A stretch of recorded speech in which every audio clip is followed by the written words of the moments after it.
Nama saya Adi Rezeki dari kelas 1 Islam. Hari ini saya akan tunjukkan cara-cara untuk menggoreng opor. Antara bahan-bahannya ialah kuah mentah dan minyak masak berjenama saji. Langkah pertamanya ialah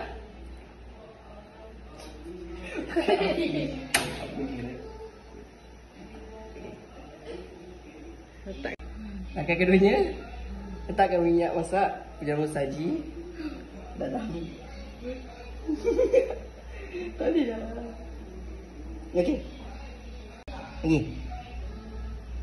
Dah. Langkah ketiga, tunggu minyak ni, apa nama dia? Panas. Apa? Panas. Panas ala menunggu, keropok ikan ni adalah makanan asasi saya dan makanan hidup seharian saya.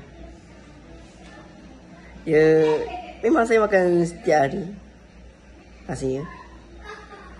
Ya, tengok. Oh, dah baik. Okey, dah. Mari kita cek. Langkah keempat, masa untuk goreng keropok. Ni tu ke nak terus? Banyak lah. Okey.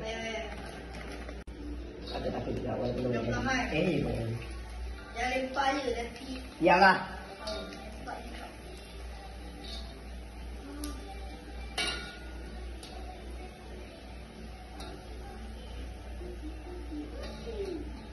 Step kelima, ambil je. Dah, masak. Dah masak tak nak ambil. Ni.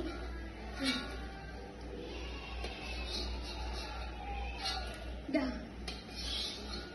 Sudah dah tu. Okey. Dah selesai. Okey, itu saja. Ada dah. Mana ni?